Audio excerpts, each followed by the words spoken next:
Dyma'r myfyrdod ar gyfer Mawrth y 60. Chreiwn ni gyda gair o ras. Diolchwn i ti arglwydd am gael bod yn dy bresenoldeb ac am yr hyfryd hedd sydd yn dy gwmni. Gadydd tangnefedd lynyddu'n cyrff, dawelyn meddyliau, gorlifon heneidiau a llenwyr lle hwn. Amen.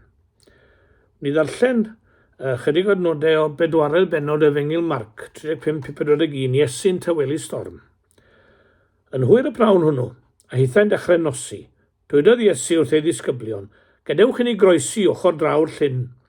Felly dyma nhw'n gadael y dyrfa a mynd gyda Iesu yn y cwch roedd wedi bod yn eistedd ynddo.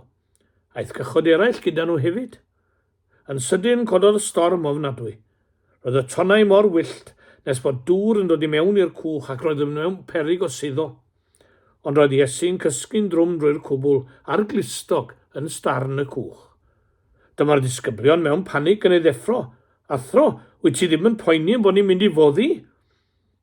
Cododd Iesu a chyrryddu'r gwynt a dweud wrth y tonnau distaw, byddwch lonydd. Ac yn sydyn stopiodd y gwynt chwythu ac roedd pob man yn hollol dawel. Yna meddai wrth ei ddisgyblion, pam di chi mor ofnus? Ydych chi'n dal ddim yn credu? Roedden nhw wedi syfrdannu'n llwyr, pwy yw hwn, medden nhw. Mae hyd yn oed y gwynt a'r tonnau yn ei fyddhau iddo. Ac o adnod 41 fan yna o Efengyl Marc, fi'n codi'r testyn pwy yw hwn. Pwy yw hwn? Dyma'r hanes wrth gwrs am yr Iesu'n croesi môr Galilea gan fod y dyrfa'n pwysor. Fi'n ei dysgu am ddwrnod cyfan ac yn iachau'r cleifion. A wedi mynd i'r llong mewn gorwedd lawr a diblino. A mewn gadael y cwch yn wylo diogel y disgyblion, hen bysgotwyr Galilea. Cododd storm, cyfeddychrynodd y disgyblion. Deffrosant ei meistr gyda'r geiriau, athraw a'i difater gen ei ti'n colli ni. Ac efe a gododd i fyny ac a gyrryddodd y gwynt, ac a ddywedodd wrth y môr gostega, a'r gwynt a ostegodd, a bu tawelwch mawr. Ofnodd y disgyblion, ac edrych asant ar ei gilydd mewn ofn, pwy yw hwn, gan fod y gwynt a'r môr yn ei fyddhau iddo. O holl gwestiynau'r Beibl, nid oes un pwysicach na hwn. Mae popeth sy'n perthyn i'r Efengyl yn troi o gwmpas y cwestiwn, pwy yw hwn? Ar yr ateb rown ni yw hwn y tri popeth. Hynny yw'r ateb i datgloi y cloeon. Pwy yw e? Beth newch chi o wirthu ac arwyddion Iesu o Nazareth? Beth newch chi o'r honiadau a wnaeth? Beth newch chi o'r addewidion roes? Beth newch chi o'i groes? Beth newch chi o'i fedd gwag? Mae'r cyfan yn dibynnu ar eich ateb i'r cwestiwn, pwy yw e fe? Dyna'r cwestiwn oesol y gorfodir ni ofyn ynglyn â'r person rhyfedd hwn. Pwy yw hwn? Nid eisiau gwybod i enw roedd y disgyblion yn hanes yn testyn, ond yn gwybod i enw'n barod, gwyddent am ei deulu. Mae'n gwestiwn dyfnach o lawer na hynny. Yn y Saesneg, what manner of man is he? Hynny yw, what sort, what kind, sut i'n yw e, fath i'n yw e. Mae'n llyfr emynau yn frith o atebion i gwestiwn yn testyn pwy yw hwn. Ef yw'r anfeidrol dwyfol fod a wisgodd natur dyn yn ôl Williams Pontycelyn. Mae Morgan Rhys Llanfynydd am yn ei wybod mae ef yw gwrandawr gweddiau'r gwael a brawd trieiniaid trist. Ian Griffiths, ef oedd Rhosyn Saron. Ffrind pechadur ar llywydd ar y môr. Mae'n ddyn i gydymdeimlo am holl wendidau i gyd. Mae'n ddiw y fyny'r orsedd ar ddiafol cnawd a byd. Rhyddhawr ceithion, meddu cleifion, ffordd i seion union yw, ffynon loiw, bywyd meirw. Ond nid oedd hon wedi dwlu ar Iesu Grist. Hawdd y gellid amlhau enghreifftiau eraill o caneuon ffydd. A dwi am rannu ateb un gyda chi. Williams Pontycelyn yn ateb y cwestiwn pwy yw hwn. Mae'r ateb yn ei emyn sy'n dwyn y teitl yr enw goruwch pob enw. Mae 3 pennill i'r emyn yma, a dwi am edrych ar ail bennill yn unig, a gofyn i chi wrando ar Williams yn dweud pwy yw hwn.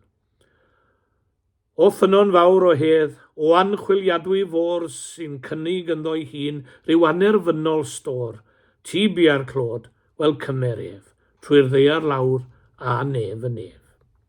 Iesu bia'r clod i gyd, pam? Wel am i fod ef yn ffynon fawr o hedd, yn anchwiliadwy fôr, yn anherfynol stor. Dechreuwn ni gyda ffynon fawr o hedd. Hedd, tangnefedd. Does na ddim gair Saesneg sydd yn gyfystyr ag e. Peace, quietness, tranquility, ond yn wir dys yr un yn gyfystyr. Fe ddywed y Beibl am Iesu Grist, fe yw ein tangnefedd ni. Wel, os yw'r gair hwn yn un mor anodd i'w gyfieithu, beth a olyga te? Gwrandwch ar ymgais cynnan yn ei gerdd Salam. Ni wn i am un cyfarchiad gwell, nag addysgais gan feibion y dwyrain pell. Cyn ymadael dros dywod yr anial maith, bendithiant ei gilydd ar ddechrau'r daith. Pob un ar ei gamel cyn mentro cam tua'r dieith yr ffin, lle mae'r wawr yn fflam, a'i law ar ei galon, salam yw ei gri, tangnefedd diw a fo gyda thi. Lle bynnag y crwydri ar poethed yn en, boed palmwydd tangnefedd yn gysgod i'th ben. Lle bynnag y sefi gan syched yn flin, boed ffynon tangnefedd i oeri dy fin. Lle codech dy babell i gysgu bob hwyr, rhoed sereng tangnefedd i torffwys llwyr. Pan blygech dy babell ar doriad pob dydd, doed awel tangnefedd, ag iechyd i thrydd. A phan ddyco alan i ddiwedd ein rhawd, cydyfwn yn unas, tangnefedd fy mrawd. Ni wn am un cyfarchiad gwell, nag addysgais gan feibion y dwyrain pell. A'i dymuniad hwy yw'n ymuniad di, tangnefedd diw a fo gyda thi. Ei arbennig, tangnefedd. Rhwng dyn a dyn, tangnefedd rhwng dyn a diw. Yn Ioan 14, wrth gwrs, mae'n darllen rwyf yn gadael i chwi dangnefedd, fy nangnefedd rwyf yn ei roddi i chwi. Felly mae'n dilyn fod Crist yn golygu cael tangnefedd. Cael Crist yn golygu cael tangnefedd. Mor hwydd yw i ddynion siarad am hedd a tangnefedd.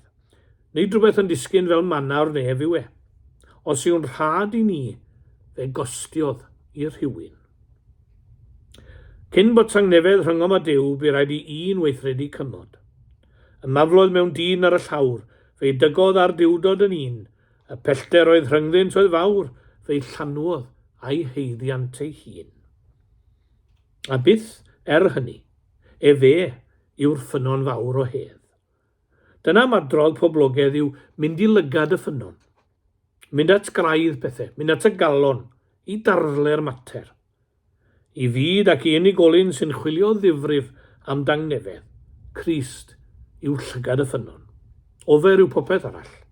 A gorau po gyntaf i ni sylweddoli hynny, a chanu gyda Pantycelyn, fe yw'r ffynon fawr o hedd. Ac yna yn ail mae'n anchwiliadwy fôr. Y ddeiar, meddem am y blaned hon, ond gwell enw arni fydde y môr, oherwydd mae 3/4 y ddeiar bron yn fôr. Pa mor fawr bynnag yw'n gwledydd a'n cyfandiroedd, mae'r môr yn fwy. Ac mae Iesu Grist a'i fyd yn fwy na'n byd ni. Mae'n cenhedlaeth ni wedi rhyw ddechrau sylweddoli y fath drysorau a chyfoeth sydd yn y môr. Mae'n debyg mae am y môr yr ymleddu'r brwydrau'r dyfodol. Olew, air, perlau, glo a nwy, mwynau, minerals. Nid ydym wedi dechrau'r drysorau'r môr. Dim ond cyffwrdd ar ymylon yr ydym. Ni gawsom rai defnynnau lawr, beth am yr awr cawn fynd i'r môr. Cyffwrdd a gymyl ei wisgef. Ac o'n i'n gwir yw hyn am Iesu Grist. Mae'n oesoedd rif y tywod man ni bydd y gan o'n dechrau, rhyw newydd wyrth o iangau drud a ddaw o hyd i'r golau. Ym Menod 3 o'r llythyr at yr Effesiaid, mae'r apostols Paul yn sôn am y fraint a gafodd o brygethu'r Efengyl, neu roi hynny'n eiriau ef ei hunan, i ddweud am anchwiliadwy olyd Crist. The unsearchable riches of Christ yn y Beibl Saesneg. Yn y New English Bible, awn yn ôl at y môr, the unfathomable riches of Christ. Term y môr yw fathom wrth gwrs. Y gair Cymraeg gyda llaw yw gwrhyd. Mesurir dyfnder y môr mewn fathoms, ac ystyr unfathomable yw môr difesur. Anchwiliadwy fôr yw Iesu Grist. Mi ddyfynnau Pantycelyn eto. Efe yw ffynon fawr pob dawn, gwraidd holl o goniant dyn, a rhyw drysorau fel y môr a guddiwyd ynddo ei hun. Ac yn drydydd wrth gwrs mae'n anhyrfynol stor. Byddai'n mynd i wannol gapeli i gynnal cerdded diolchgarwch ac yn canu yr un emynau sawl gwaith yn ystod cyfnod yr Hydref. Mi fyddai wedi canu'r pennill yma bob blwyddyn. Maint y daioni a roddi mor hael, tu cefn eithrigaredd mae digon i'w gael. Llawenydd i'w cofio cymaint a roed fod golyd y nefoedd mor fawr ag erioed. Ac felly mae Iesu Grist mewn Pantycelyn yw annerfynol stor. Wrth weld y geiriau hyn, mae'n atgoffa i o stori'r wraig weddw a'i chelwrn blawd yn y llyfr cyntaf y Brenhinoedd, penod 17. Elias yn Sareffath yn ffoir ag y brenin Ahab, a mi gwrddodd â gwraig weddw nad oedd ganddi pryn ddigon i'w hunan a'i mab, ond fe roddodd i'r proffwyd o'i ychydig oedd ganddi. Ni ddarfu y celwrn blawd, ar ystên olew, ni ddarfu. Ethon nhw'n mi ben.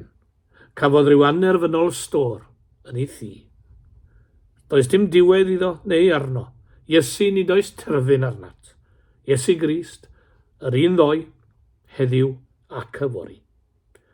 A mi orffenna i gyda geiriau Williams Pantycelyn, mi oedd phwysa fenaid bellach ar yr anherfynol stor. Mwyn ei enw.